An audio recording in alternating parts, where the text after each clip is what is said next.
అందరికీ హ్యాపీ భోగి.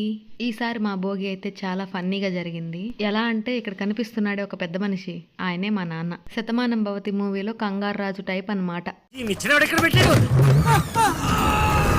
అదే ఈయనలాగే ప్రతి పని కంగారుగా చేస్తూ ఉంటాడు. మా నాన్న చేసే ప్రతి పనిలో హడావిడి కంగారు అయితే ఖచ్చితంగా ఉంటది. అది ఒక్కోసారి చిరాకు తెప్పిస్తుంది, ఒక్కోసారి ఫన్నీగా ఉంటది అనమాట. ఆ కంగారు వల్లే ఈ రోజు మా భోగి చాలా ఫన్నీగా గడిచింది. ఈ భోగితో మనలో ఉన్న నెగిటివ్ మొత్తం పోవాలని ఆ దేవుణ్ణి మనస్ఫూర్తిగా కోరుకుంటున్నా. కానీ అది జరగదు, అలా అనుకోవాలి. ఎందుకంటే ఇది కలికాలం. భోగి అంటే మన ఇంట్లో ఉన్న పాత వస్తువులు మొత్తం వేసేసి ఇంట్లో ఉన్న నెగిటివ్ తీసేయాలి అంటారు కదా. కానీ మా అమ్మ వాళ్ళు ఏమేశారో చూడండి. ఎంతైనా మగ్గాలు నేసేవారు కదా, మిగిలిపోయిన వేస్ట్ అయిన వస్తువులన్నీ వేసేసారు. ఇక్కడ చూడండి, నేను ఫోటోలు తీస్తున్నాను, మా తమ్ముళ్ళు తెగ ఫోజులు ఇచ్చేస్తున్నారు. వాళ్ళకేం తెలుసు నేను తీసింది వీడియోలు. ఇకపోతే వీడు కంగారు రాజు నెంబర్ 2. వీడు మా అక్క కొడుకు. వీడు చేసే పనులు కూడా ఆల్మోస్ట్ అలాగే ఉంటాయి. అర్రే, అందరి గురించి ఇలా చెప్పేస్తున్నానేంటి?